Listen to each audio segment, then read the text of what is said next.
Hello and welcome to the first episode of the Lord of Trolls Wills It, which is not the initial name that I wanted for the show, but I was told that doing it all in Latin would make it very difficult for anyone to find on the internet. So screw you, algorithm. My name is JM. If you don't know me, I'm JM DeFogie. I am a RPG player, game master, writer, and with me is Matthias, the realm builder guy. I'll let him introduce himself. And we're going to be talking about why we're doing this show. This is our episode 0. We wanted to say uh, what the show is, what we're planning to do with it. I think it all comes down to the fact that we love Castles and Crusades and want to do this. But Matthias, I'll let you introduce yourself and your familiarity with the Troll Lords and Castles and Crusades. And then, we'll get into the show. So my name is Matthias, Realm Builder Guy, on YouTube and various other places. This is now my 35th year of not playing, obviously, Castles and Crusades, but playing role-playing games. And one of the earliest editions I had was Advanced Dungeons and Dragons, second edition. And I came to Castles and Crusades, what is it now, like 4 years ago? Like I mean, the joke that people make fun of me about until 2018, I wasn't aware of an online community in role-playing games because we didn't grow up with that.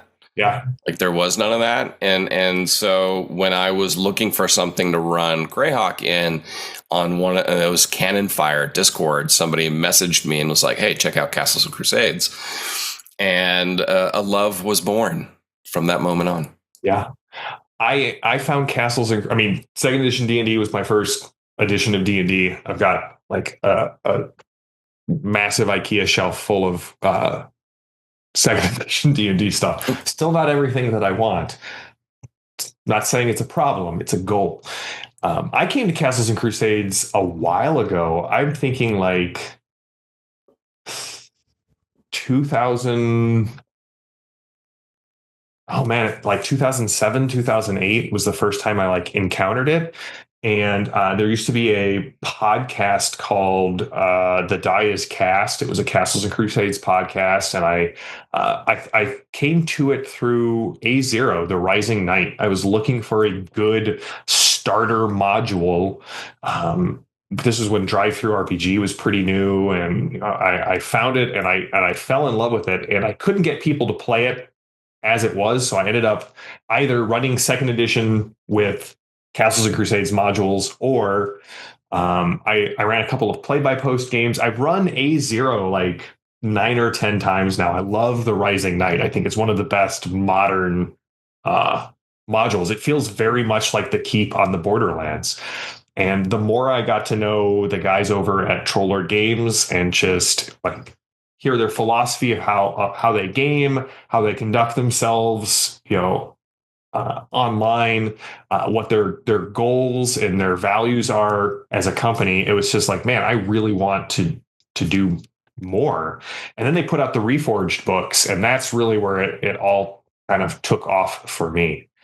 And I got to interview Steve a couple of times, and hopefully we'll do dinner again at GameholeCon. Just going to toss it out there. But you will see some of the trolls on this show. They're willing to, they've all said they're willing to come on and hang out and chat with us. So, Matthias, let's start here. Sure. Why Castles and Crusades? What do you like about Castles and Crusades? So it was kind of around that time that I when I discovered CNC was when I was falling out of love with 5th edition D&D. Mm-hmm. I ran a lot of 5th edition.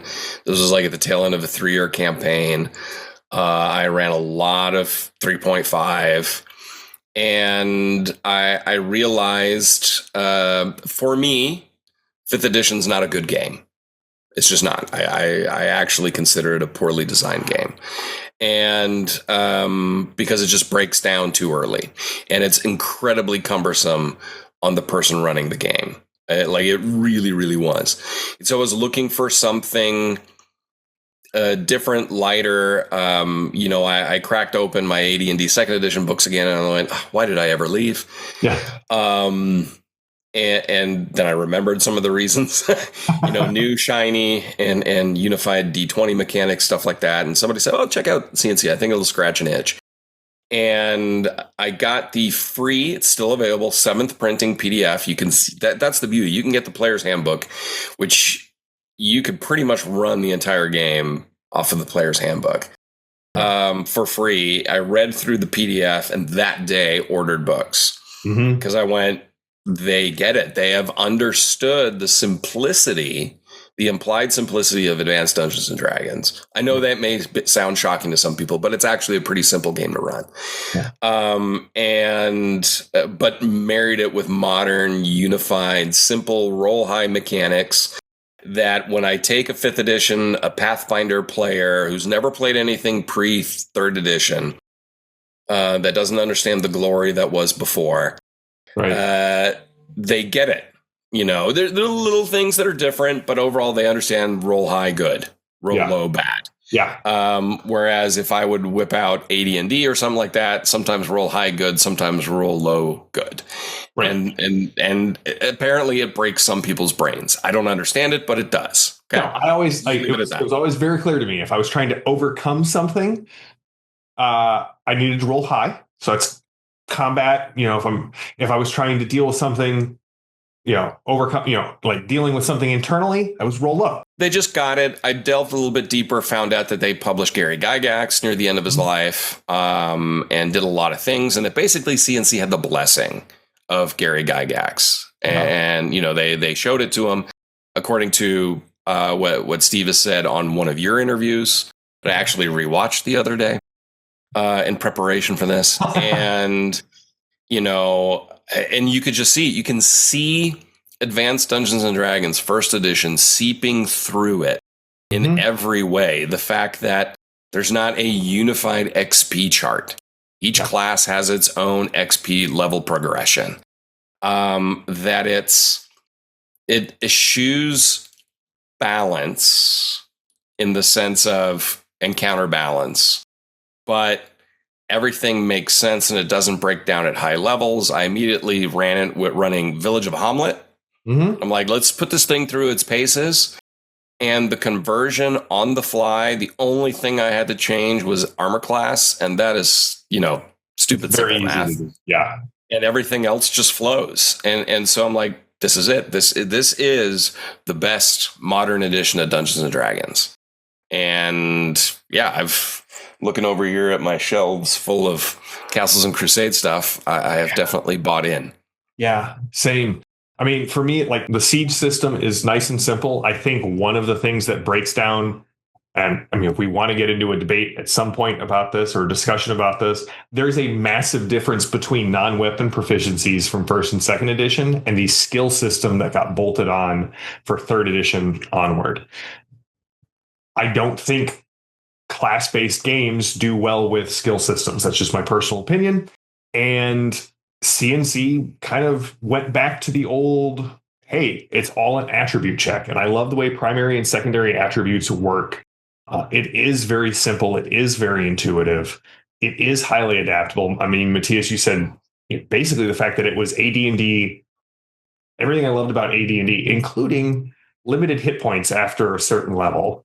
I think that was a design choice that led to a lot of the speed bumps that you and I don't like about sort of, more modern styles of Dungeons and Dragons, where everything's an XP slog because it just is. I mean, all combat's an HP slog is what I mean, right? Like both sides now have incredibly bloated hit points, and it doesn't mean that the combats are more fun or more challenging or more tactical. It just means it takes more hits. Because if you'll notice, weapon damage hasn't changed since 2nd edition. No. Hit points have changed since 2nd edition, and that's really what slows the game down. The other thing that really appealed to me was the world of Aird. I remember reading the Codex probably a decade ago and falling in love with Aird. And we'll talk a lot about Aird. You and I have some I won't say love-hate, but love with Aird, and that's fine. Like, I mean, there is something to be saying about a setting that has enough meat and gristle on it to chew on and to be forced to chew on. That's something that also feels very Gygaxian. But yes, as you said, like, I mean, the Book of Names, all of his world building supplements, The Hermit, which just came out, they're republishing and going to expand on Yigsburg. We're actually going to get a closer to the mythic Castle Greyhawk than we've ever gotten before in the near future. These are all things that I love about Castles Crusades. So when Matthias was like, hey, we should do a show together, we narrowed it down very quickly to, I think, 3 games. And then it took us about 3 months to narrow it down to Castles and Crusades. But the other thing that it's really the trolls themselves, Steve and Grace and Dave, and I'm going to leave a ton of people out, Dakota. You guys are great. They've been very supportive of everything Matthias and I have wanted to do, both just in chatting with them in shows that we previously have. In this show, they're very supportive of it. But also, like, name another game company that you could reach out to right now and say, I want to start a school club or a church club or a library club of Castles and Crusades, and they would send you hundreds of dollars of books so that you could start your club up. The fact that they have a great veteran support system. I think it's 50% off the books once you're verified as a veteran. The fact that not only do they publish, here in the States and have for a very long time, this is a group of people who loves the RPG community and are looking for ways to expand it and give back. And so I think that's another reason why I want to do a show, because people like that deserve support. And people matter. Their passion is in it. They're game first. Everything they do, everything they post, everything they write, whether it's on social media, YouTube, it's about gaming community and this hobby. Obviously, it's very focused on their games, but it goes beyond that. If you look at the fact that, Steve, having now been able to go to a few conventions since moving to Wisconsin, and seeing him also interact with other people, whether it's Joseph Goodman or Bill Webb, like we're talking about, the OGs from the D20 era, when that all kind of blew up, and how genuinely nice and kind they are. They really are. And there are no ruffles, no this is who we are, Dr. Pepper and cowboy boots and all. And that speaks to my soul, because it's devoid of corporate. Not that I'm anti-corporate or anti-capitalist. It couldn't be further from the truth, but they keep the soul of what gaming is. And they focus solely on that and not any of the other online noise that obviously other people kind of dive into. And I really, really like that. Like you said, super supportive of any type of project you want to do. I've spoken with Steve and Grace about some other projects, and they're like, yeah, totally. Let's do this.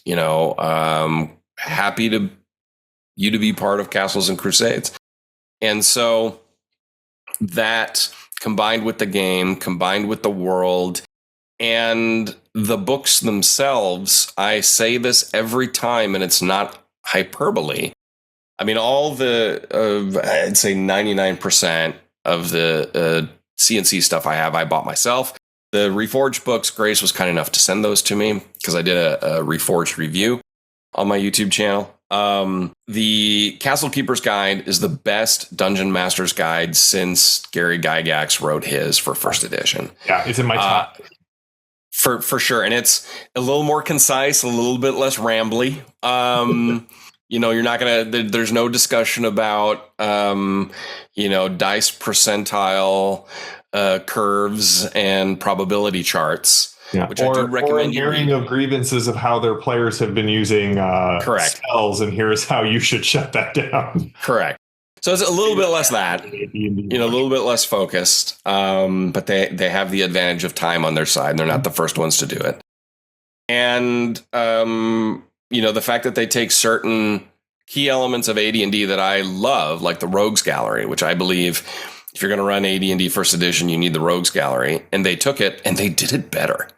Their NPC Almanac books, if you're going to be running Castles and Crusades, you have to buy them. I'm just saying that right now. You have to have them. Truly fantastic resources, and I use them in every session.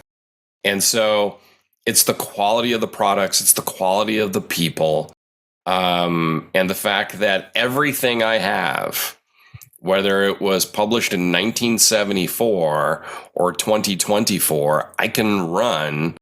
If you're trying to roll a D20 to hit an armor class, I can run with Castles and Crusades. Well, just so you know what we're going to be doing with this show, we're eventually going to be live. I think we're recording in advance just to kind of get some stuff in the hopper. But we're going to be doing overviews of the systems, the settings, book reviews, deep dives into mechanics and adventures and aired. We may even try at some point to do a small recording of a game so you can see how we run Castles and Crusades. Who knows? The sky's the limit. But any final thoughts before we wrap up episode 0 of The Lord of Trolls Wills It? I'm excited for this. I think Troll Lord games and Castles and Crusades deserve to be highlighted way more than they already are. And so I'm excited. There's a lot to go over here, and we'll see how deep and wide we're able to go with this. And my plan is, even though I'm not allowed to title the show in Latin, I do plan on ending every episode as often as I can with Auftrag delenda est. And furthermore, Auftrag should be destroyed. So that's it for us. And we'll be back in hopefully 2 weeks with the first episode of The Lord of Trolls Wills It.